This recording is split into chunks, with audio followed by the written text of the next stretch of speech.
Bismillahirrahmanirrahim. Assalamualaikum warahmatullahi wabarakatuh.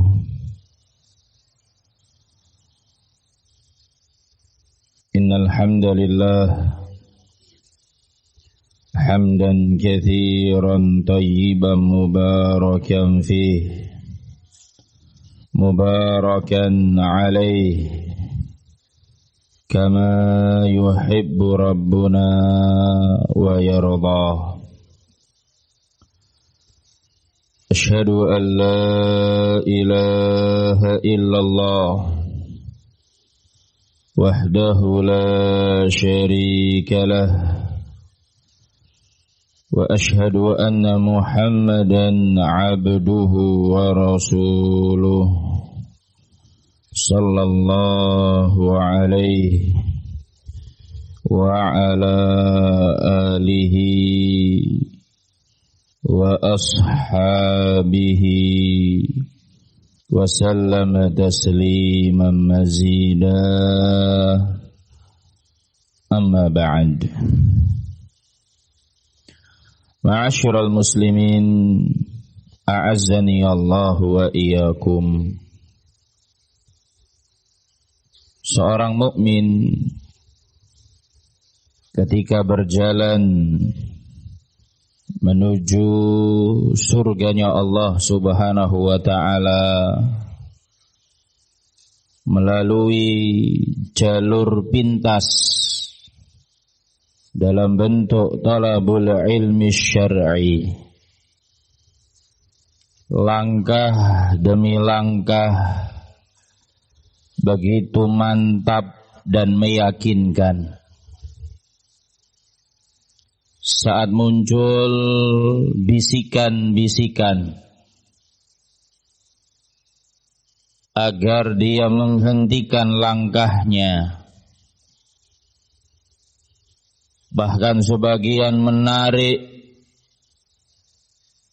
dengan daya tarik yang beragam, menghendaki agar kita putar balik. Yang tadinya berjalan maju menuju surganya Allah dengan keridhaan, kemuliaan, tingginya derajat, kita putar balik, berjalan menjauh hanya karena bisikan lemah, lirih menghendaki kita meninggalkan jalan tersebut hanya karena bayang-bayang rezeki yang nampak begitu mengkhawatirkan. Awal mula bisikan terdengar, langkah sempat melambat.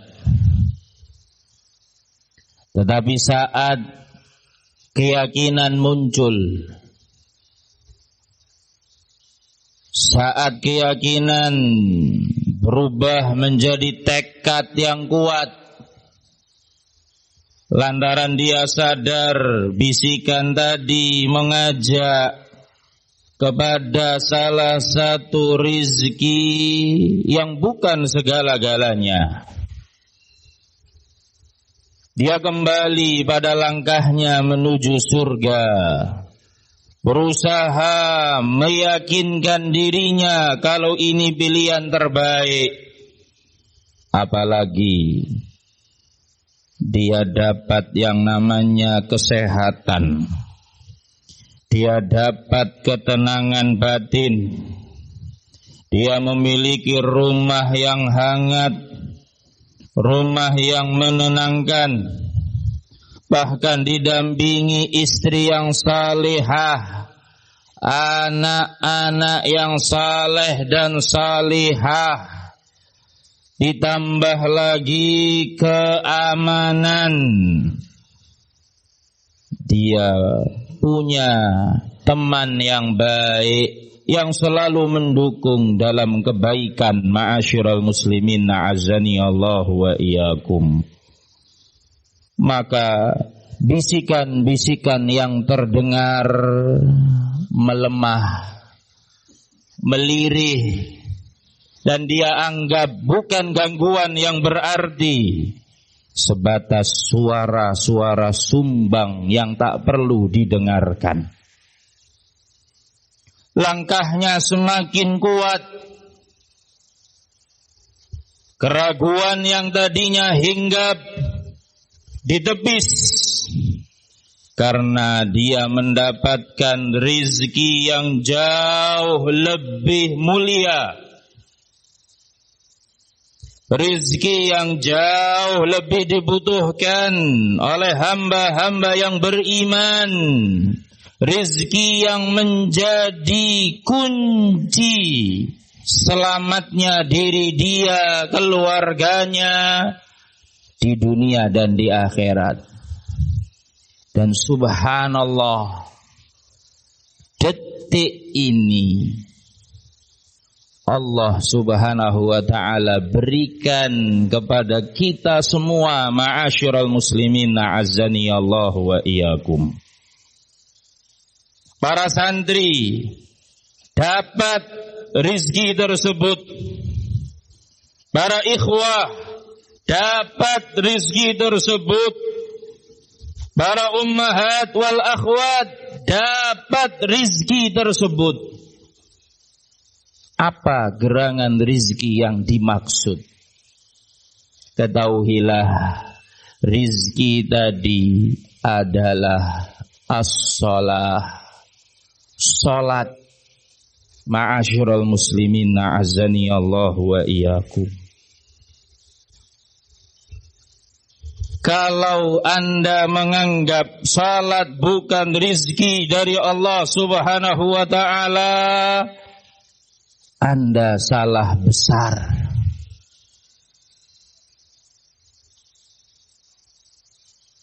Lihat di luar sana, walaupun pandangan kita sore hari ini andai kata memaksakan diri keluar dari ruangan masjid sedikit kabur karena diguyur air hujan. Allahumma shayyiban nafi'ah. Tapi lihat, dengan hati yang bersih, jiwa yang suci, perluas sudut pandangnya. Tidak setiap mukmin bisa melakukan sholat.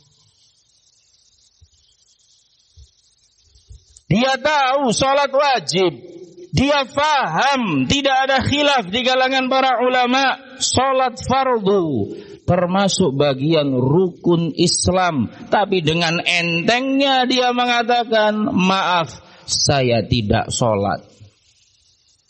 Titip salam buat imam. Kebetulan imam teman kelereng saya pada masa kecil. La haula wa la quwwata illa billah. Sholat setiap hari kita kerjakan. Tapi alangkah naifnya seorang mukmin saat dia memandang sebelah mata rizki yang satu ini. Dalam riwayat Al-Imamul Bukhari dari sahabat Ibnu Abbas radhiyallahu taala anhuma, riwayat Tabrani dari sahabat Ali Ibnu Abi Thalib, Ibnu Majah dari sahabat Mu'adz Ibnu Jabal, dengan versi yang berbeda tapi saling melengkapi. Ar-Rasul alaihi salatu wassalam, manakala beliau pada detik-detik menjelang wafatnya, salah satu wasiat beliau, as-salah wa ma malakat aimanukum. Wahai umatku, jaga salat, perhatikan salat kalian, pegangi salat kalian, dan bertakwalah terhadap budak-budak kalian. Perlakukan mereka sebagaimana bimbingan syariat. Kalau bukan sesuatu yang dahsyat, bukan sesuatu yang istimewa, tidak mungkin Rasulullah alaihi salatu wassalam memberi penekanan pada ibadah yang satu ini. Rasul tidak mengatakan al-jihad, al-jihad. Rasul tidak mengatakan al-hajj, al-hajj. Tapi yang disabdakan oleh beliau as-salah, as-salah. Jaga salat. Kenapa? Salat ini istimewa. Buka Al-Quran, surat Al-Baqarah ayat 45. Kata Allah subhanahu wa ta'ala, wasta'inu bis-sabri was-salah. Wasta'inu, minta bantuan, pertolongan kepada Allah. Kita semua butuh bantuan Allah. Kita semua butuh pertolongan dari Allah dalam segala hal. Yang rizkinya sedang sempit, terhimpit, sulit, minta kepada Allah subhanahu wa ta'ala. Dan rayu Allah subhanahu wa ta'ala dengan apa? As-sabr, sabar. Yang membaja tanpa batas, lebih luas dari Samudra Hindia ataupun Pasifik dan Atlantik. Yang kedua, wassalah. Dengan salat, minta bantuan kepada Allah. Satu, dengan sabar. Dua, dengan salat. Ma'asyiral muslimin, a'azani Allah wa iyyakum.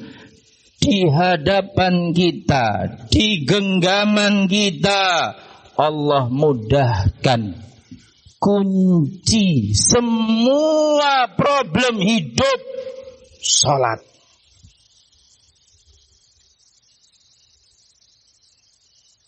Dalam hadis yang diriwayatkan oleh Al-Imam Abu Dawud rahimahullahu ta'ala,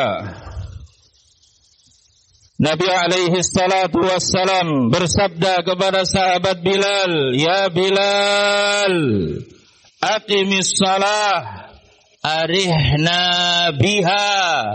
Wahai Bilal, kumandangkan iqamah. Arihna biha, buat kita semua tenang, rileks dengan salat. Ketenangan batin seorang mukmin itu ada pada salat.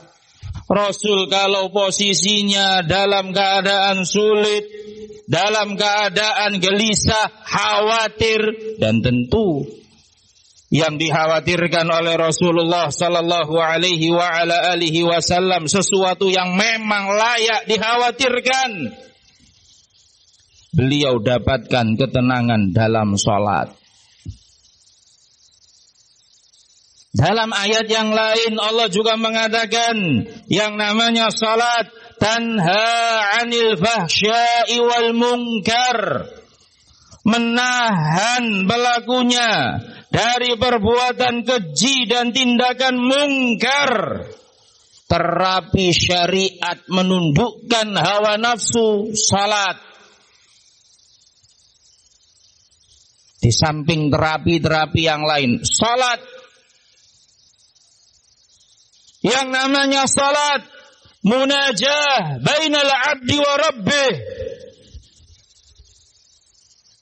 Waktu munajat terdekat dengan Allah subhanahu wa ta'ala dalam salat. Ma'asyiral muslimin, a'azani Allah wa iyyakum. Santri yang mengkhawatirkan rezekinya, tenangkan hati kalian dengan salat. Bapak-bapak yang mengkhawatirkan masa depan anaknya, tenangkan hati kalian dengan salat. Hanya saja Ma'asyiral muslimin a'azzani Allah wa iyyakum, yang begitu istimewa di mata Allah Subhanahu wa ta'ala, sampai Nabi alaihi salatu wassalam mengatakan awwalu ma yuhasabu bihil abdu yaumal qiyamah as-salah. Amal pertama yang dihisab dari setiap hamba kelak di hari kiamat, salat. Fa in salahat salaha sairu amalih. Kalau salatnya baik, maka dijamin amal yang lain pasti baik. Wa in fasadat fasada sairu amalih. Kalau salatnya rusak amal yang lain, kata Nabi alaihi salatu wassalam. Tinggi kedudukan salat, istimewa di sisi Allah Subhanahu wa ta'ala, di sisi Nabi alaihi salatu wassalam. Hadis-hadis yang tadi kita sebutkan sebagai gambaran bagaimana kedudukan salat di hati Nabi alaihi salatu wassalam. Pertanyaannya, kenapa kita tidak memiliki sudut pandang yang sama? Kita umat Nabi Muhammad alaihi salatu wassalam, ahlus sunnati wal jamaah, salafiyin, yang setiap hari mendengar, mencatat, menghafal hadis-hadis Nabi alaihi salatu wassalam, yang kita sudah bertekad bulat menjadikan Rasul teladan hidup kita dan diperintahkan oleh Allah. Kenapa sudut pandangnya berbeda? Rasul menganggap salat sumber ketenangan, sementara kita menganggap salat lain.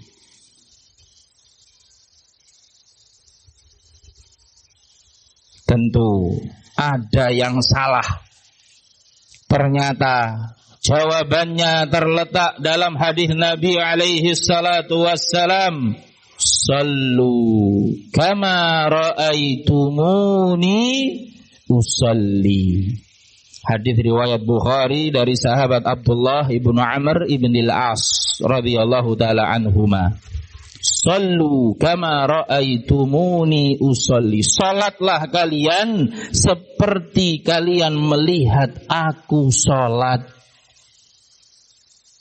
Kalau salat kita seperti Rasul, zahiran wa batinan, lahir dan batin, tidak ada keraguan dalam melangkah menuju surga melalui jalan pintas terdekat, thalabul ilm. Andai kata ada suara-suara dari kanan dan kiri, bahkan teriakan dari belakang, meski sempat terhambat langkahnya, akan kembali pada keyakinannya karena punya salat. Sanifidina azaniyallahu wa iyyakum. Dan rizki ini rizki yang luar biasa. La in syakartum la azidannakum wa la in kafartum inna adzabi lasyadid. Salatnya Rasul zahiran wa batinan, hatinya ikut salat. Kenapa salat kita tidak membuahkan dengan janji-janji indah dalam Al-Quran dan Sunnah? Ternyata salat kita model autopilot.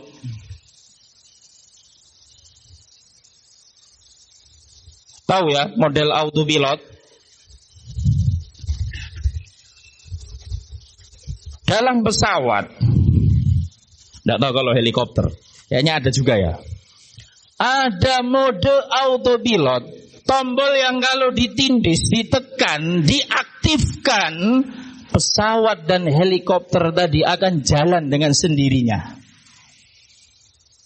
Ya toh? Teknologi ini sudah mulai diterapkan pada mobil. Tapi kalau kijang doyok tidak ada. Ya toh? Tekan tombolnya, parkir sendiri. Sanibidina azani Allahu wa iyyakum.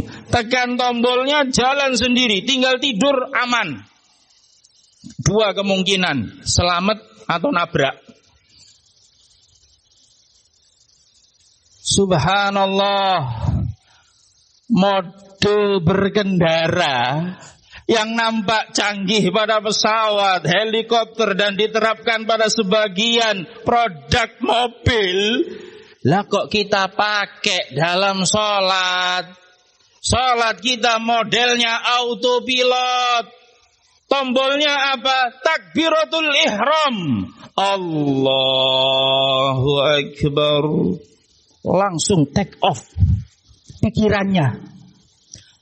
Modenya autopilot. Mulut dan bibir kita qomat kamit.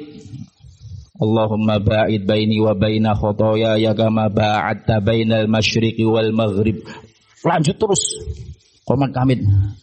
Tapi pikirannya ada yang di pasar, ya kan?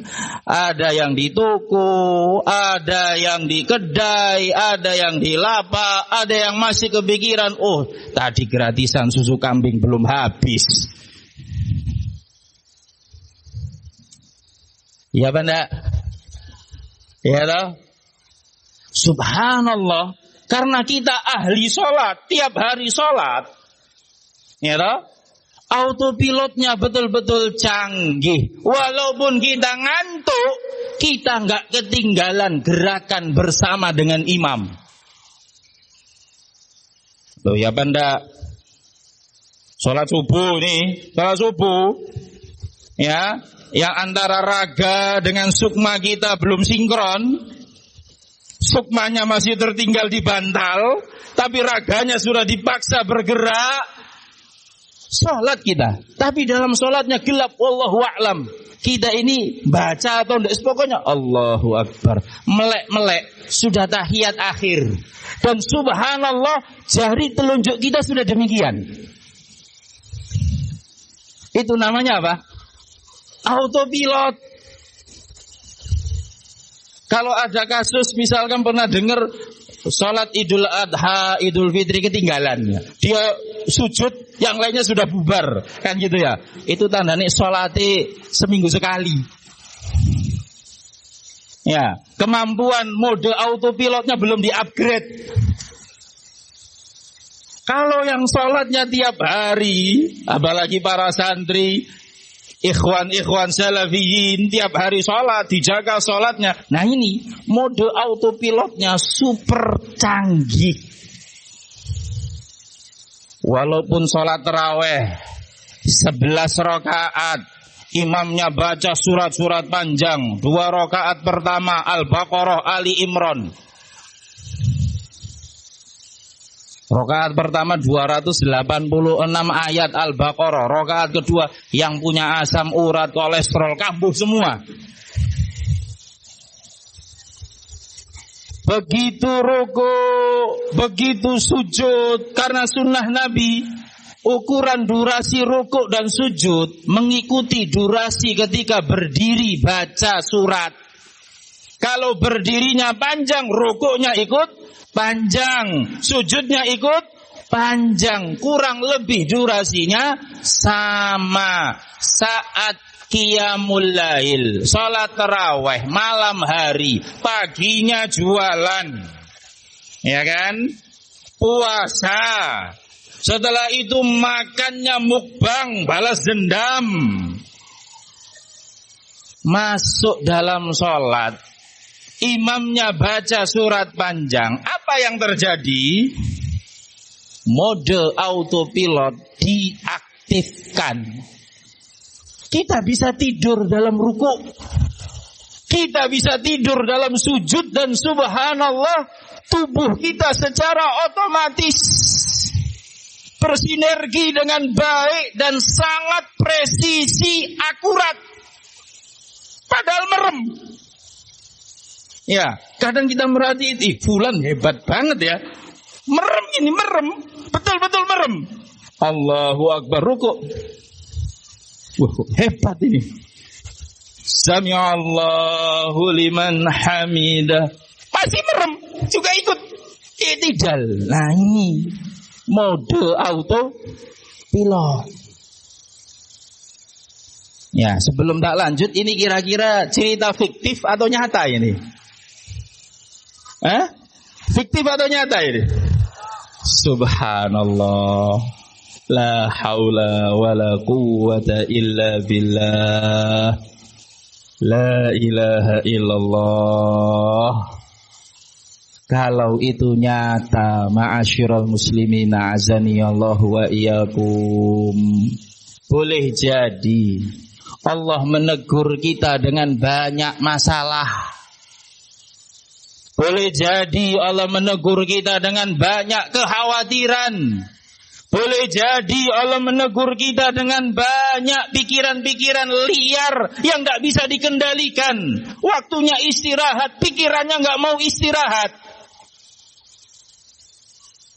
Segera bertaubat kepada Allah Subhanahu wa ta'ala.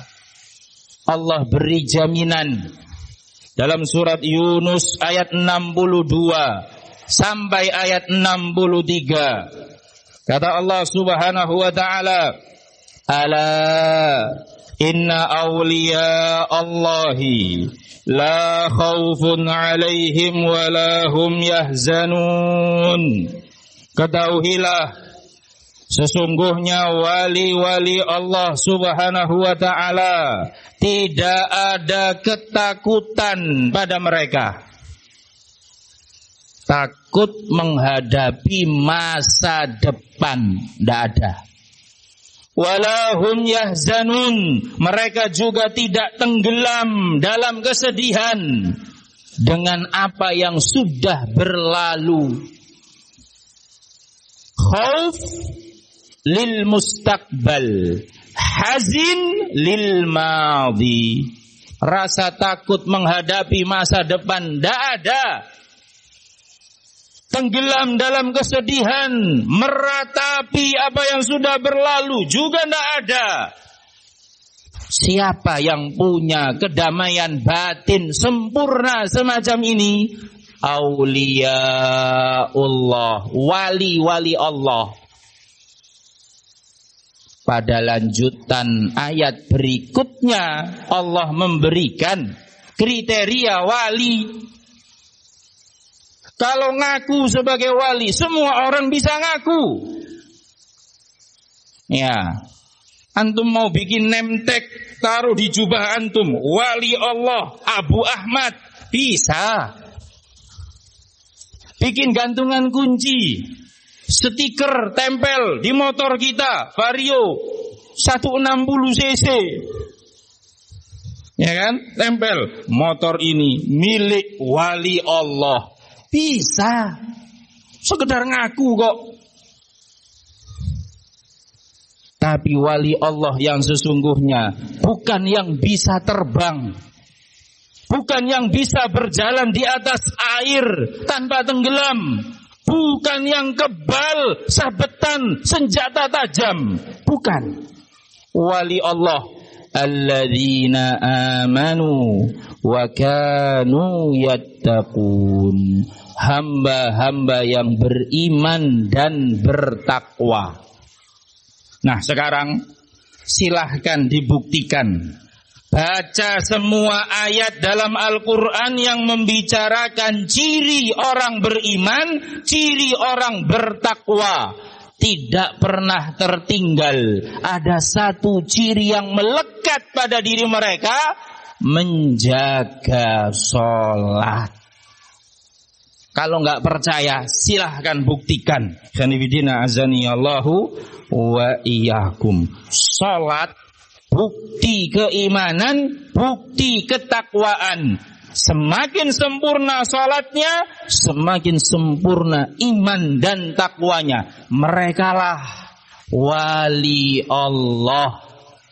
Kalau sudah mendapatkan predikat wali Allah, la khaufun alaihim wala hum yahzanun. Menghadapi masa depan gak takut, tidak tenggelam dalam kesedihan yang berlarut-larut. Khanifidina azani Allahu wa iyyakum. dan kita punya senjatanya, punya obatnya, cuman selama ini belum digunakan dengan baik. Apa senjatanya? Apa obatnya? Salat. Terutama salat fardu. Ma'asyiral muslimin na'azani Allahu wa iyyakum. Perbaiki salat. Semua urusan hidup kita diperbaiki oleh Allah Subhanahu wa taala. Sempurnakan salat, maka semua harapan kita, impian kita, keinginan kita disempurnakan oleh Allah Subhanahu wa taala. Kalau antum renungkan ibadah yang satu ini istimewa, menggabungkan antara doa, senjata utama seorang mukmin, yang Nabi mengatakan kalau ada yang bisa merubah takdir, yang bisa merubah takdir adalah doa. Ada bacaan Al-Quran dalam salat. Al-Quran pedoman hidup seorang mukmin, akhdhuhu barakah. Yang mengambil Quran dipenuhi dengan keberkahan. Di situ juga ada munajat kepada Allah Subhanahu wa taala, ada zikir, amalan yang dicintai oleh Allah Subhanahu wa taala. Ibadah kompleks, gabungan dari ibadah-ibadah yang luar biasa nilai dan pengaruhnya di sisi Allah Subhanahu wa taala. Santri yang ahli salat dengan salat yang syar'i, bukan mode autopilot, tidak mudah digoyahkan hanya dengan bayang-bayang rezeki. Fanifidina azani Allahu wa iyyakum. Kaum muslimin yang dirahmati oleh Allah Subhanahu wa taala. Memang disadari atau tidak, meskipun kita sadar rezeki itu luas dan yang Allah berikan kepada kita jauh lebih baik, lebih banyak dari yang diberikan kepada orang kafir, lebih banyak dan lebih baik dari sekedar rizki berupa harta. Bahkan kita sudah terbuka pemikiran kita, mata kita tersadarkan kita punya 8 rizki yang istimewa, tidak bisa diganti dengan harta dan jauh lebih utama. Tapi diakui atau tidak, zaman telah banyak mengalami perubahan. Kalau zaman dahulu hanya dengan satu hadis, keputusan besar penuh resiko berani diambil oleh generasi-generasi terdahulu. Hanya dengan satu hadis. Al-Hasan Al-Basri Al-Hasan ibnu Ali Al-Hasan ibnu Ali ibnu Abi Talib radhiyallahu ta'ala anhu wa arda, setelah wafatnya ayahanda beliau Ali ibnu Abi Talib, dengan pasukan sejauh mata memandang. Kalau sejauh mata memandang, jauh lebih banyak dari peserta daurah di Masjid Al-Abrar. Ya kan? Ini nengok sini sudah mentok di tembok masjid sebelah situ. Kalau pasukan beliau sejauh mata memandang, itu lautan manusia, mau arah depan, belakang, kanan, kiri, dengan senjata siap, lengkap, taat komando, siap 86. Pasukan Muawiyah juga sama.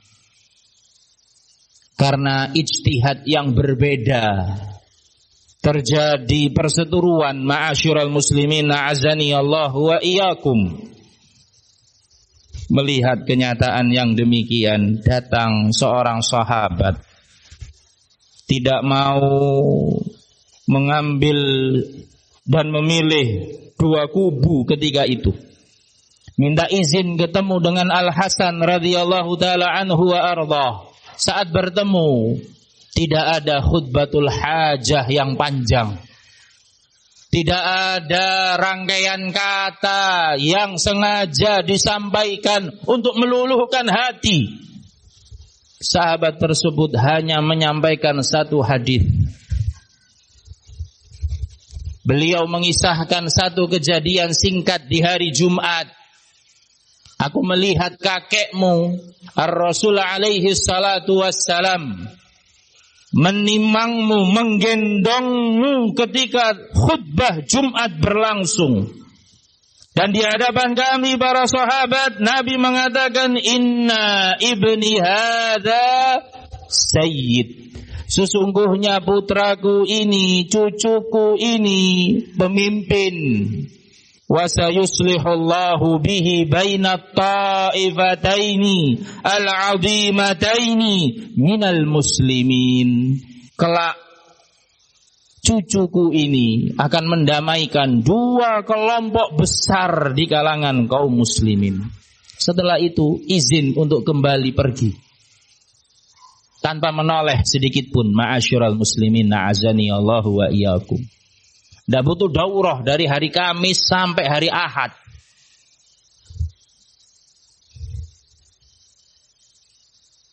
Hanya dengan satu hadis, Al-Hasan faham. Maksudnya, inti dari pembicaraan tadi, beliau diminta untuk mengalah. Maka beliau mengalah. Dan ini bukan keputusan mudah. Satu, harga diri dipertaruhkan sebagai pejuang-pejuang yang sudah terlatih, sebagai prajurit terbaik di medan tempur. Tantang yang namanya mundur tanpa perlawanan. Aib, lebih baik mati untuk menjunjung tinggi harga diri. Kan begitu, ya kan? Ketika disampaikan saya mau mundur, gabung kita dengan Muawiyah, ditentang oleh jenderal-jenderal terbaik. Kata mereka, an-nar lal-ar.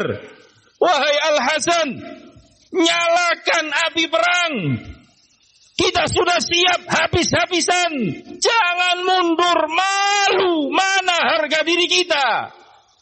Dibalik ucapannya oleh Al-Hasan, al-ar lannar. Injak harga diri kalian. Sembelih ego kalian. Jangan nyalakan api fitnah di tengah-tengah kaum muslimin. Hanya dengan satu hadis. Itu salah. Zaman sudah berubah. Iya. Wong kadang daurah sampai sebulan penuh. Belum goyah. Khanifidina azani Allah wa iyyakum. Maka sudah jelas tidak mungkin kalau hanya sekedar disadarkan rezeki Allah banyak, bukan hanya harta. Kita punya 8 rezeki yang banyak dilalaikan. Kemudian setelah itu langsung berubah semangatnya seperti semangat Abdullah ibnul Mubarak rahimahullahu ta'ala, seperti semangat Abdullah ibnu Abbas radhiyallahu ta'ala anhuma, seperti semangatnya Abdullah ibnu Umar ibnul Khattab radhiyallahu ta'ala anhuma. Nampaknya tidak. Kita harus belajar jujur dengan diri kita. Khanifidina azaniyallahu wa iyyakum. Iya Ustaz, betul. Ya, makanya daurahnya belum selesai. Khanifidina azaniyallahu wa iyyakum. Memang belum cukup. Ada satu poin yang perlu kita pahami. Dan ini sangat berbahaya. Apa itu? Ketika bayang-bayang rezeki yang seharusnya tidak perlu digubris. Yang seharusnya tidak perlu didengarkan. Tapi kenyataannya nasihat demi nasihat sudah disampaikan, daurah demi daurah sudah diadakan, rekaman demi rekaman sudah dinyalakan, bahkan didengarkan. Faedah demi faedah sudah dikumpulkan dengan rapi dalam catatan. Tak kunjung berubah. Pulang ke rumah masih khawatir. Mi, taklimnya gimana, Mi? Oh, terdengar jelas, Mi. Luar biasa. Nak, taklimnya gimana? Mantap, Bi. Cuman aku belum dapat kopi. Abi sendiri gimana? Masya Allah. Rasa-rasanya, Mi. Nak, Abi kalau diibaratkan obor, ya, ini sudah mengalahkan obor olimpiade. Betul-betul menyala, terbakar, luar biasa. Tapi, kok ada tapinya, Bi? Lah itu, tapi, kok yo gimana gitu ya? Abi kok belum yakin. Taklimi sudah diacungi jempol, ya kan? Diikuti dengan baik, tapi yakin kok gak muncul. Khadibidina azani Allahu wa iyyakum. Hal ini disebabkan ada satu hal dari beberapa hal. Ada satu hal yang perlu diwaspadai. Apa itu? Khadibidina azani Allahu wa iyyakum. Khasyatul faqri. Takut miskin. Bukan karena meragukan firman Allah, bukan karena meragukan sabda Rasul alaihi salatu wassalam, juga bukan karena hendak berpaling dari kebenaran, tapi dalam hatinya ada yang namanya satu fobia. Fobia ini terbentuk karena trauma. Ya, fobia muncul karena trauma. Dari mana trauma ini muncul? Ikhwanifidina azani Allah wa iyyakum. Satu, tekanan sosial. Ada tekanan sosial. Abinya punya kisah memilukan. Nak, dulu ketika kamu lahir, nak, setiap detik dari peristiwa kelahiranmu, Abi tidak bakal lupa. Kok bisa, Bi? Iya, kenapa? Kamu lahir di becak.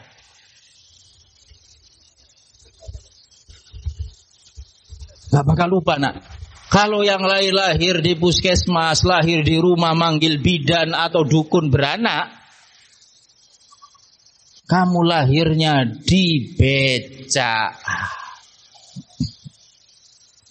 Gitu ya. Loh kok bisa Bi lahirnya di becak? Nah, ini ada kisah, nak. Dulu Abi itu minta tolong sama saudara, pamanmu. Ya. Hartanya banyak, melimpah. Nampak-nampaknya, rasa-rasanya kalau Abi pinjem barang sedikit, ya 25 juta untuk biaya persalinan, akikoh, nasikah, kemudian bancaan, berkatan dan lain sebagainya. Cukuplah 25 juta, nak. Ditambah tabungan Abi yang sudah Abi kumpulkan, kurang lebih 850 ribu. Abi ketika itu datang, nak, mengutarakan, Abi tahu betul karakter pamanmu, lembut, baik hati dan tidak sombong. Tapi entah kenapa, nak, di malam itu pamanmu berubah, sudah tidak seperti paman yang Abi kenal. Berdiri dengan angkuh, tidak sedikit pun memandang wajah Abi, dan dengan tega terlontar kata-kata yang menghujam yang sampai sekarang rasa sakitnya tidak hilang. Mas, darah memang kental, tapi mohon maaf Mas, apa yang saya dapatkan hasil kerja kelas, makanya jangan malas. Allahu Akbar. Suasana ketika itu di tengah guyuran hujan, persis seperti sore hari ini. Abi keluar berderai air mata, ditunggu oleh umimu di atas becak. Loh, tukang becaknya mana, Abi? Ya, abimu. Abi berusaha menenangkan umimu. Bismillah, kita berangkat ke bidan. Ya, hasilnya gimana, Mas? Sudah, bismillah. Air mata Abi lebih deras dari guyuran hujan, tapi tersembunyi. Umimu nggak tahu. Padahal Abi itu menangis. Suara ngik-ngik dari roda belakang menyamarkan deru tangisan Abi di malam itu. Ya. Tarikan becak begitu berat. Makin lama makin berat. Karena tadi itu dia sakit hati. Ma'asyiral muslimin azani Allahu wa iyyakum. Akhirnya kamu pun lahir di becak. Ya, makanya namamu Zaid Thalathawai. Ya, apa Thalathawai itu, Bi? Nah, ini hasil Abi belajar nahwu. Thalathawai itu diambil dari kata thalathah, tiga roda, becak. Dia terinspirasi dengan nama besar seorang ulama, ya, Ibnu Rahawai. Ya, kalau beliau lahirnya di kapal. Khadifidina azani Allahu wa iyyakum, dalam perjalanan. Ishaq ibnu Rahawai lahirnya di kapal. Khadifidina azani Allahu wa iyyakum. Bapaknya ahli nahwu. Ya. Ahli nahwu itu punya satu keunggulan, cocokologi. Pinter menggatuk-gatukkan. Ya. Pengennya nama yang lain. Zaid sudah biasa, tapi belakangnya istimewa. Thalathawai. Gitu ya, Zaid Thalathawai. Ya, kalau diartikan apa? Zaid yang lahir di becak roda 3. Trauma tersebut membentuk fobia. Dari situ muncul ego laki-laki. Mulai detik ini saya tidak mau lagi miskin. Saya akan buktikan kepada dunia. Ini nama saya, sebutkan namanya. Abu Fulan, Abu Thalathawai. Ya, tak lekang di hujan, tak lapuk di panas. Walaupun dunia menghendaki patah tulang punggungku, akan tumbuh 1000 tulang punggung berikutnya. Waduh, dia bermutasi jadi pohon beringin atau apa ini? Trauma, lahir fobia, ya kan? Sehingga anggapan terhadap kefakiran momok mengerikan. Kanibidina azani Allahu wa iyyakum. Cerita ini memang sedikit didramatisir untuk kepentingan jurnalistik. Kanibidina azani Allahu wa iyyakum. Jadi paham ya? Kalau nyebutkan cerita yang asli nanti pihak-pihak yang disebutkan dalam kisahnya tersinggung ya. Saya belum minta izin soalnya. Ya, jadi sedikit dipoles. Kanibidina azani Allahu wa iyyakum. Subhanallah. Tidak bisa dipungkiri. Khasyatul faqri, takut miskin, terbentuk salah satu penyebabnya tekanan sosial. Melahirkan fobi berawal dari trauma. Kalau kisahnya tadi mungkin terlalu serem, ya. yang banyak dialami sudah nggak tahan dengan cibiran keluarga, terutama momentum Lebaran. Lebaran yang lain datang mobilnya, Masya Allah, ini masih nge-grab.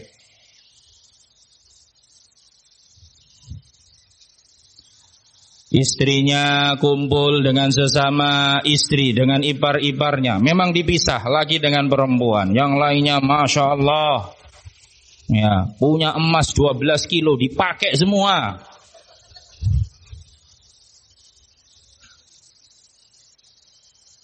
Istrinya memanfaatkan momentum, datang tanpa perhiasan emas. Pakai apa? Gelang karet. Kenapa? Plastik mahal. Subhanallah. Cibiran, pandangan yang meremehkan, obrolan di belakang terdengar di telinga, merasuk lambat tapi pasti. Begitu sampai di hati, semua berubah. Ada luka yang tertinggal. Ma'asyiral muslimin, na'azani Allah wa iyyakum. Tanpa disadari, karena itu terus terakumulasi, muncul trauma, muncul fobia, khasyiatul faqri, takut miskin. Bagaimana pandangan syariat tentang yang namanya al-faqru? Apakah ini sebuah kehinaan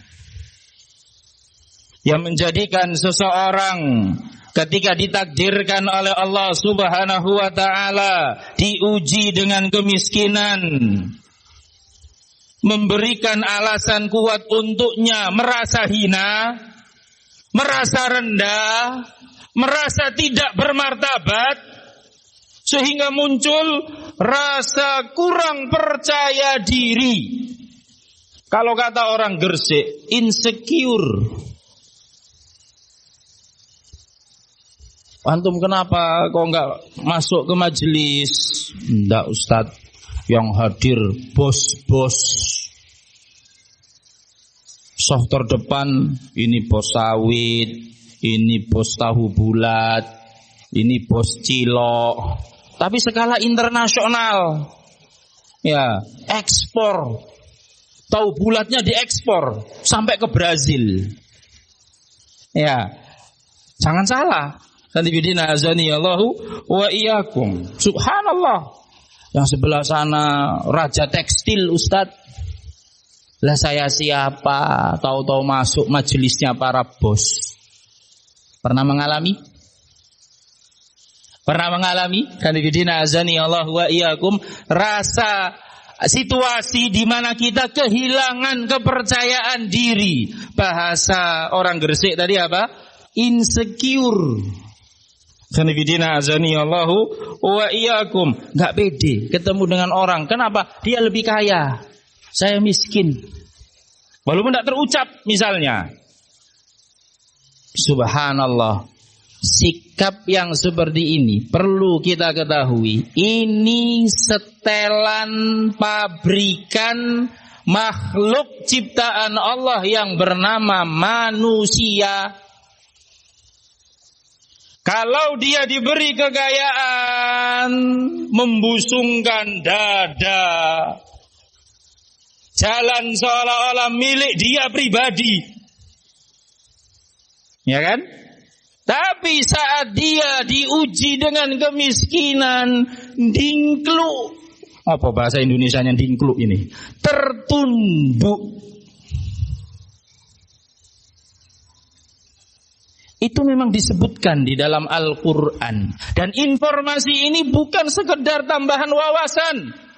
Ibrah yang harus kita jadikan sebagai pedoman hidup.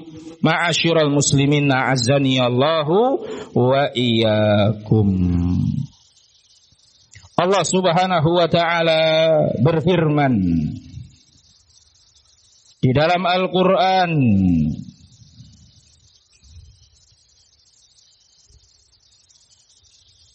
Dalam surat Al-Fajr ayat 15 hingga ayat yang ke-17.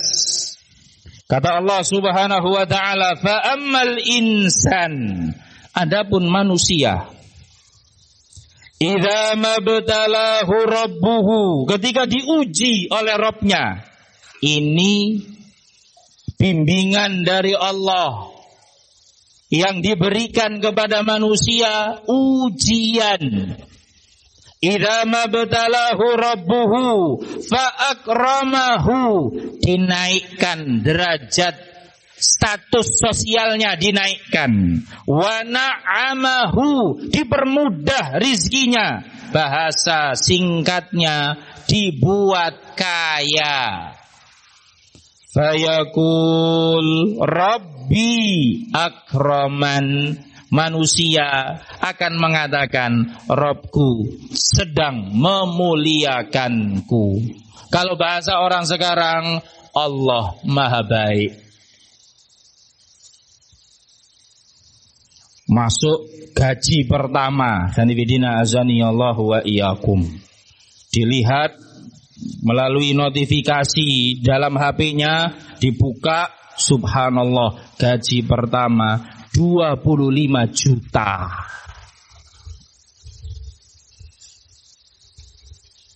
Ini nominal sedikit apa banyak ini? 25 juta. Tergantung, ya kan? Tapi setidaknya cukup banyak, 25 juta.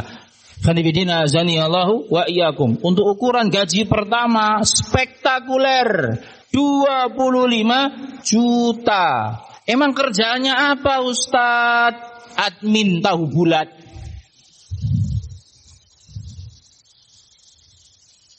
$25 juta. Senang dia. Wah, saya bisa beli beras. Wah, saya bisa ganti motor. Ya, kebetulan motor lamanya mau tuker tambah. Ya kan? Motornya Honda Karisma yang membuat dia begitu disegani. Ya, kalau orang ini punya karisma. Gitu ya. Apalagi yang Karisma X. Gitu ya. Makin disegani. Kadibidina azaniyallahu wa iyyakum. Mau ditukar tambah dengan yang lebih sedikit lebih muda tahunnya, ya kan? Ah, bisa ini untuk ganti motor, bisa untuk ini, bisa untuk itu. Senang dia. Kalau bahasa Al-Quran, fayaqulu Rabbi akraman, Rabbku memuliakan aku. Ini enggak kemudian difahami secara tekstual, harus terucap persis seperti kalimat ini. Enggak, yang semakna juga bisa menyesuaikan zaman. Orang-orang sekarang membahasakan memang Allah Maha Baik. Ya toh? Alhamdulillah, gaji pertama cair Mi 25 juta. Ayo Mi. Ya, kemana Bi? Omega. Makan sambal seruit. Ya, kita minta jangan itu pakai apa namanya ikan bawang apa baung gitu, baung ya, jangan pakai ikan baung. Terus mintanya apa? Ikan hiu. Misalkan, kadibidina azaniyallahu wa iyyakum. Masya Allah Mi, Allah Maha Baik. Itu otomatis keluar. Wa amma idza mabtalahu faqadara alaihi rizqahu. Tapi kalau diuji dengan ujian lain, sama-sama ujian, tapi modelnya berbeda. Yang awal dimudahkan, yang ini dipersulit. Faqadara alaihi rizqahu, dibatasi rizkinya dalam bentuk harta. Rizkinya terbatas. Bukan berarti nggak dapat rizki sama sekali. Enggak. Tapi yang tadi dianggap sebuah kemuliaan, makramah, ya kan? Dalam bentuk harta banyak, sekarang sedikit. Fayaqul, manusia otomatis mengatakan Rabbi ahanan, Rabbku menghinakanku. Bahasa orang sekarang apa? Allah nggak adil. Tadi Allah Maha Baik, sekarang Allah nggak adil. Takdir tidak pernah berpihak kepadaku. Ya kan? Kok bisa dia mengatakan takdir tidak berpihak? Kalau nggak berpihak, Mas, entek rezekinya. Ya Pak, nggak bernafas Anda kalau takdir nggak berpihak. Kan dibidina azani Allahu wa iyyakum. Pembahasan orang sekarang takdir nggak berpihak. Ya, nampaknya angin tidak berhembus ke arah kita, Mi. Ya. Terus mana kalimat Allah Maha baiknya? Hilang. Kan dibidina azani Allahu wa iyyakum. Allah menyebutkan ini karakter manusia. Kalau dikasih ke lapangan lupa diri, memuji Allah. Gampang orang memuji Allah kalau dikasih ujian kenikmatan, kan gitu ya. Allah Maha baik, Masya Allah. Ya disuruh taklim, kamu taklim ya. Kalau kamu kuat daurah dari jam 4 sore sampai jam 6 lebih 20 menit nggak ngantuk, tak kasih duit 18 juta. Ini contoh tok lo ya. Nanti pada nagih dari bidina azani Allahu wa iyyakum. Seneng dapat duit. Kan bidina azani Allahu wa iyyakum. Allah memang Maha baik. Ya, Masya Allah. Allah memang Maha baik. Sudah dapat ilmu, dapat faedah, dapat duit lagi. Intinya yang terakhir. Kan bidina azani Allahu wa iyyakum. Giliran dirubah ujiannya, sama-sama ujian. Dikasih jatah yang terbatas. Fayaqul Rabbi ahanan. Allah menghinakanku. Memang enggak secara tekstual sama dengan ayat, tapi arahnya ke arah yang sama. Ya, entah nyebut Allah enggak adil lah, takdir enggak berpihak lah, dan lain sebagainya. Allah mengatakan dalam ayat berikutnya, kalla, sekali-kali tidak. Salah anggapan tersebut. Bisa buka tafsirnya, silahkan. Mau buka tafsir Ibnu Katsir, monggo. At-Tabari, monggo. Al-Qurtubi, silahkan. As-Sa'di, boleh. Semua menyebutkan salah satu penafsirannya kalla, ini bantahan dari Allah. Allah meluruskan anggapan manusia. Kebanyakan mereka menganggap kalau kaya mulia, miskin hina. Allah mengatakan kalla, itu anggapan salah. Kaya miskin bukan ukuran kemuliaan. Itu ujian dari Allah Subhanahu wa ta'ala. Kalau kita sadar kondisi miskin bukan situasi yang menjadikan hamba yang diuji dengannya langsung hina, kehilangan rasa percaya diri, tidak perlu takut untuk jadi miskin. Kanibidina azani Allahu wa iyyakum. Seandainya ini ada pada generasi sahabat ridwanullahi ta'ala alaihim ajma'in, perang Badar tidak pernah dimenangkan oleh kaum muslimin. 1000 pasukan musuh dalam keadaan mereka tentara bayaran elit. Kita ganti dengan analogi yang lebih mudah, ya kan? Rubah, ini bukan pertempuran, tapi pertandingan tarkam. Main bola ini ceritanya, antar kampung. Kita datang dengan membawa sepatu compang-camping, kaos kaki bolong. Kemudian jersey-nya bukan jersey yang resmi, ya toh? Bekas-bekas pembagian kaos partai sama toko bangunan. Ikhwanifidina azanillahu wa iyyakum. Ya, terlepas dari hukumnya ya. Ini cuma contoh saja. Ya toh? Lawan kita pasukan salah. Tim elit, pemain bayaran. Ya toh? Yang ini mantan pemain Persib misalkan, yang ini mantan pemain Manchester United. Kelas berat loh. Main di Metro, Yang satu orang Persib, yang satu dulu pernah bermain di Manchester United. Satunya lagi pelatihnya pernah megang Chelsea. Melatih Chelsea misalkan. Khadibidina azani Allah wa iyyakum. Waduh, lawannya bukan sembarangan. Itu antum nendang bola. Grogi. Nah, kita walala. Itu baru antar kampung loh pertandingannya. Sudah beda. Atmosfer di lapangan mendadak berubah. Kalau perang Badar dan pasukan kaum muslimin punya fobia terhadap kefakiran. Mereka datang bukan dengan persenjataan lengkap, tapi ala kadarnya.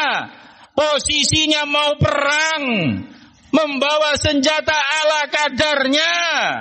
Dan ini terus dijumpai pada pasukan kaum muslimin hampir di semua pertempuran mereka. Kalau sahabat memandang kefakiran itu hina, yang menjadikan alasan kuat orang yang diuji dengannya harus hilang rasa percaya diri, sudah lama kisah Islam ditutup dengan kekalahan. Khadibidina azani Allah wa iyyakum. Ternyata tidak seorang pun dari sahabat Nabi merasa hina hanya karena miskin.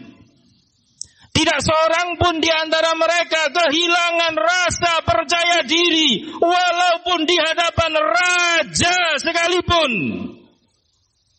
Salah seorang utusan dari sahabat Nabi menghadap kepada raja ketika itu.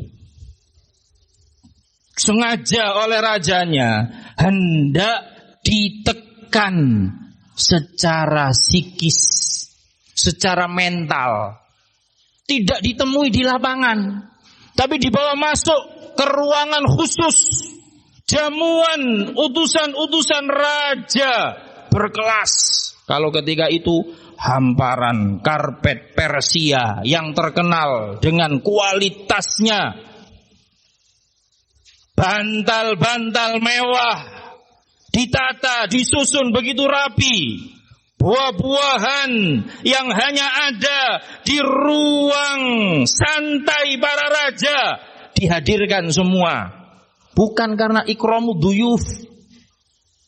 Ya, ini memang raja kafir hendak menjatuhkan mental karena tahu pasukan kaum muslimin kalau perang tombaknya tombak bekas, pedangnya juga sama, baju zirahnya ya sama, sepatunya bolong, sengaja dimasukkan. Masuk, nih loh. Kalau fakir adalah alasan utama seseorang kehilangan rasa kepercayaan dirinya, jatuh mentalnya. Tapi tidak dengan sahabat Nabi. Masuk sengaja nggak lepas sepatu. Dengan sepatu yang memang compang-camping, tidak masalah.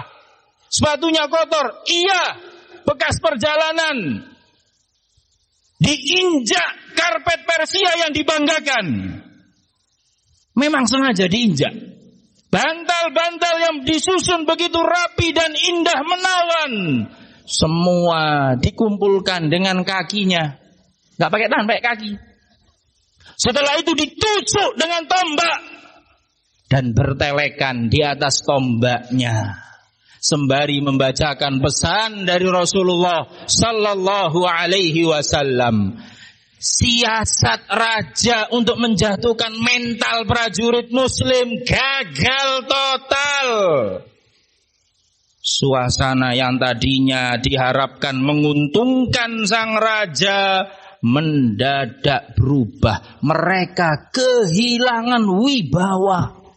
Ya Allah. Ya enggak ngomong gitu ya. Raja kafir, salah. Ya. Ini orang enggak ngelihat apa karpet mahal, pisahnya dia injak. Kotor semua. Bantal-bantal yang selalu diminta sebagai souvenir oleh-oleh, buah tangan. Setiap utusan yang datang minta oleh-oleh. Bukan bakpia patok. Semua dikumpulkan dengan kakinya, seolah itu enggak berharga, ditusuk dengan tombaknya, bertelekan di atas tombak dengan penuh kepercayaan diri. Tidak sedikit pun nampak sinar orang yang kehilangan kepercayaan dirinya saat membacakan pesan dari Rasulullah sallallahu alaihi wasallam. Itu yang seharusnya ada pada diri seorang muslim, khususnya para santri. Jangan merasa insecure hanya karena kita bukan siapa-siapa. Kita sebagai hamba pilihan, khairukum man ta'allamal Qur'an wa 'allamahu. Jangan nunduk. Angkat kepala-kepala kita. Jangan merasa malu, jangan merasa hina di hadapan ahlu dunia. Walaupun Anda dijamu oleh pembesar-pembesar dunia,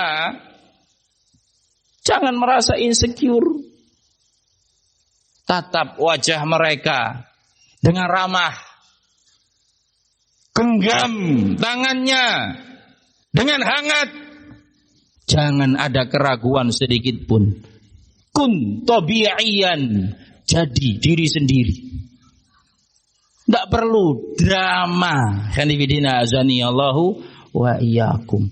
Keyakinan dan kepercayaan diri semacam ini kalau ada pada seorang muslim, ada pada seorang santri, yang itu ciri wali-wali Allah Subhanahu wa taala, alladzina amanu wa kanu yattaqun.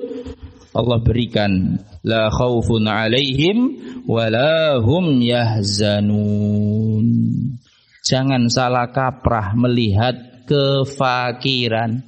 Itu bukan alasan untuk Anda merasa hina, untuk Anda merasa tidak mulia, tidak bermartabat di hadapan manusia. La kalla, tidak seperti itu. Ma'asyiral muslimin, na'azani Allah wa iyyakum. Kalau Allah memang berikan ujian kepada kita dengan keterbatasan, jangan merasa rendah. Ustaz, saya bukan siapa-siapa. Kalau di mata manusia bukan siapa-siapa, Anda mulia di hadapan Allah Subhanahu wa ta'ala. Dan kemuliaan tersebut semakin sempurna saat Anda mengais rizki, mencari rizki dari harta yang halal. Itu kebanggaan. Jangan kemudian nunduk hanya karena di depannya itu pemilik perusahaan datang dengan mobil mewah, nyicil.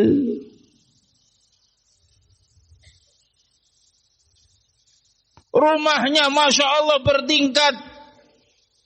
Ternyata di bawah pengawasan bank. Suratnya dijadikan jaminan. Masih mending kita kontraktor aktif, ngontrak sana, ngontrak sini. Khanifidina azani Allah wa iyyakum, tapi halal. Hakata walala. Ini dibutuhkan, ma'asyiral muslimin azani Allah wa iyyakum, ketangguhan iman. Dan ketangguhan tadi dibentuk na'am dengan majelis ilmu, betul. Tapi ada jalur lain yang tidak boleh diabaikan. Jaga sholat. Ma'asyiral muslimin, na'azzani Allahu wa iyyakum. Saya minta waktunya beberapa saat ke depan. Tolong jangan lirik-lirik jam dinding.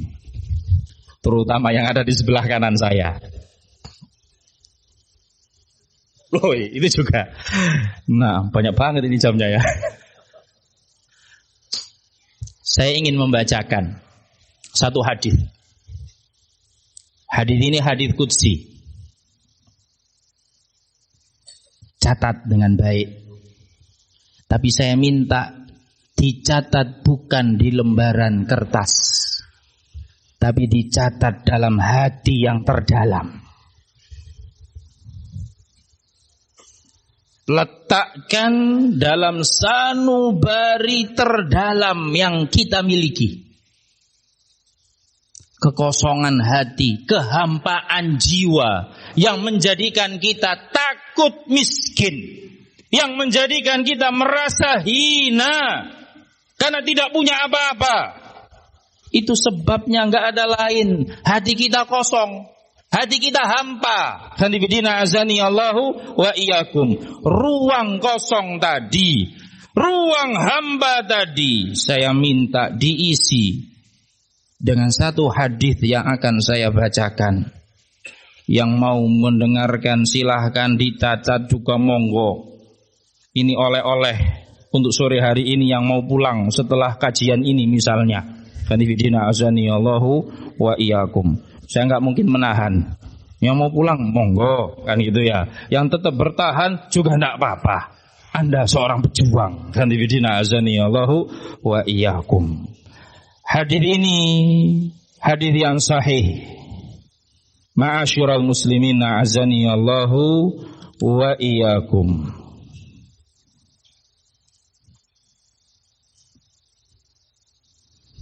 Diriwayatkan oleh Imam Tirmidzi dan Ibnu Majah dari sahabat Abu Hurairah radhiyallahu taala anhu wa ardhah.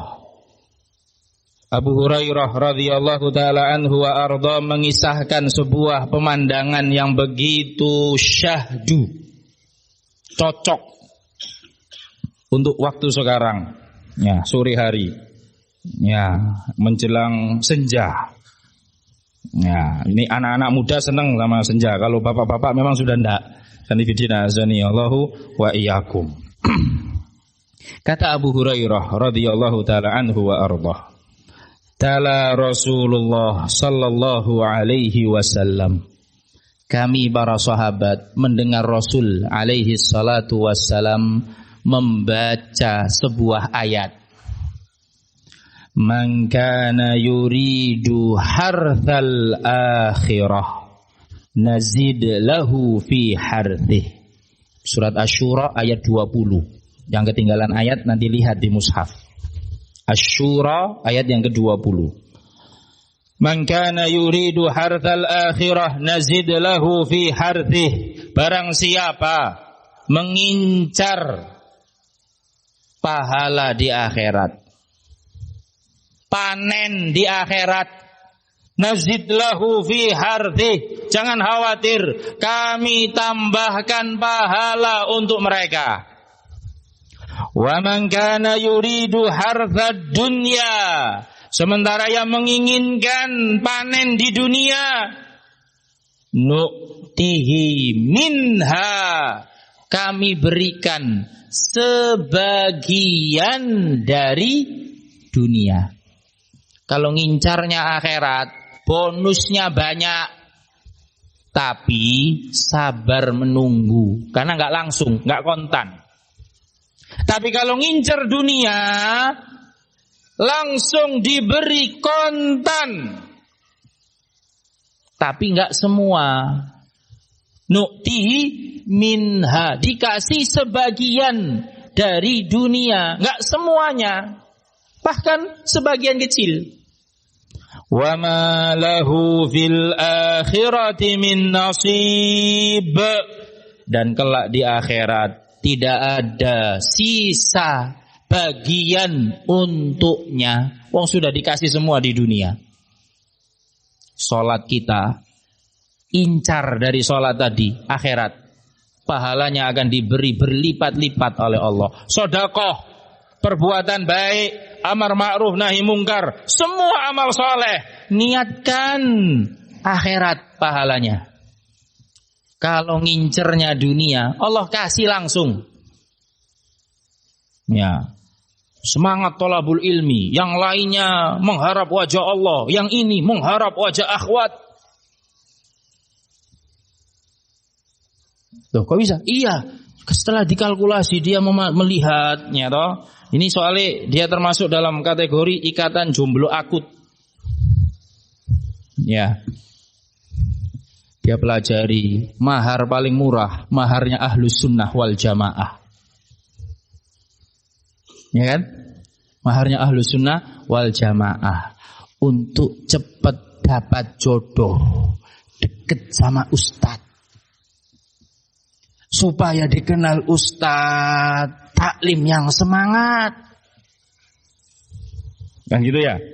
Naam, pokoknya daurah dimanapun datang di front terdepan, ya toh, akrab dengan ustadz. Nah, nanti saat momentum yang diharapkan tiba, datang ke calon mertua, Pak, saya mau melamar anak bapak. Anda siapa?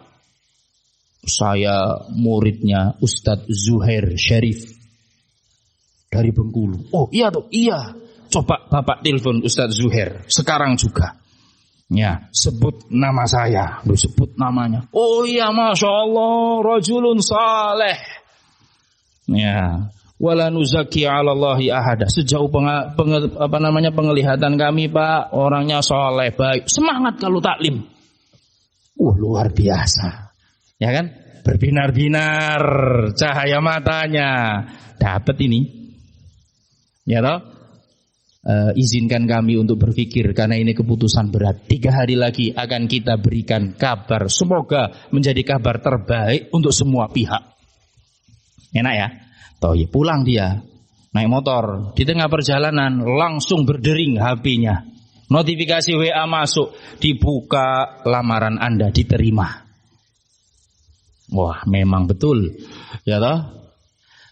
Allah kasih kalau niatnya seperti itu. Baca hadis pertama dalam Sahih Bukhari, baca hadis pertama dalam hadis Arba'in Nawawi. Faman kanat hijratuhu lid-dunya yusibuha aw imra'atin yankihuha fa hijratuhu ila ma hajara ilaih. Yang hijrahnya, ini cuma contoh, diterapkan pada semua amal ibadah. Yang taklimnya untuk dunia yang dia incar atau wanita yang hendak dinikahi. Tadi kita bahasakan mencari wajah akhwat, baik yang pertama atau yang berikutnya. Fa hijratuhu ila ma hajar. Allah kasih. Tapi ingat, wa ma lahu fil akhirati min nasib. Di akhirat tidak ada sisa untuknya. Semua sudah dikasih. Salatnya dikasih di dunia, zakatnya dikasih di dunia, taklimnya juga dikasih di dunia. Subhanallah. Setelah baca ayat ini, nah ini yang saya hendak sampaikan. Tolong dicatat baik-baik dalam hati terdalam. Isi semua kekosongan hati kita dengan hadir ini. Ya. Kita sama-sama berjuang. Ujiannya jangan lihat jam dinding sebelah sini atau sebelah situ. Fokus kepada sang pemateri. Nabi mengatakan, qala, setelah membaca ayat ini, Rasul bersabda, yaqulullahu ta'ala, wahai para sahabat, Allah berfirman, namanya hadits qudsi. Allah berfirman, ya bena Adam, wahai putra Adam, tafarragh li'ibadati. Tafarragh li'ibadati. Berikan semua hidupmu untuk ibadah kepadaku, kata Allah. Tafarragh li'ibadati. Berikan semuanya untuk ibadah kepada Allah Subhanahu wa ta'ala. Amla sadraka ghinan. Aku akan penuhi hatimu dengan rasa kaya. Wa asuddu faqraka. Aku akan tutupi segala kekuranganmu. Masya Allah. Rasul menyampaikan pesan dari Allah Subhanahu wa ta'ala. Tafarragh li'ibadati. Berikan semuanya untuk ibadah kepada Allah Subhanahu wa ta'ala. Allah akan penuhi hati kita dengan rasa kaya. Allah akan tutupi semua kekurangan kita. Wa illa taf'al. Tapi kalau kamu enggak mau bermain dengan logikanya, terjebak dengan kalkulasi terukurnya, mala'tu sadraka syughlan, aku akan penuhi hatimu dengan segala bentuk kesibukan duniawi tak berujung. Sehingga kalau disuruh ibadah, jawabannya apa? Enggak ada waktu.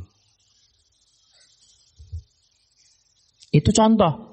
Allah penuhi hatinya dengan apa? Syughlan, segala kesibukan dunia. Sehingga ketika waktunya ibadah, enggak ada waktu. Walam asudda faqraka, dan aku tidak akan menutupi kekuranganmu, kata Allah Subhanahu wa ta'ala. Tulis dalam hati terdalam, renungkan baik-baik, dan ibidina azani Allahu wa iyyakum. Setelah itu kita dihadapkan pada pembuktian iman kepada Allah Subhanahu wa ta'ala. Kalau dalam khutbatul hajah yang dibaca lengkap dalam khutbah Jumat, fa inna asdaqal hadithi kitabullah wa khairal huda huda Muhammadin sallallahu alaihi wasallam. Fa inna asdaqal hadith, ucapan yang paling jujur, firman Allah Subhanahu wa ta'ala, baik itu Al-Quran atau dalam hadits qudsi, dibuktikan mukmin tidak pernah ragu untuk melangkah. Mukmin tidak pernah bimbang untuk mengambil keputusan yang diridhoi oleh Allah Subhanahu wa ta'ala. Teguhkan hati kita dengan keyakinan. Obati segala bentuk kekhawatiran dengan pasrah kepada Allah Subhanahu wa ta'ala. Yakini innallaha la yudhi'u ajral muhsinin. Hamba-hamba yang baik tidak akan disia-siakan oleh Allah Subhanahu wa ta'ala. Wallahu ta'ala a'lamu bis-shawab. Kita cukupkan sampai di sini, kurang lebihnya mohon maaf. Wa akhiru da'wana anil hamdulillahi rabbil alamin. Subhanakallahumma rabbana wa bihamdika asyhadu an la ilaha illa anta astaghfiruka wa atubu ilaik. Wassalamu alaikum warahmatullahi wabarakatuh.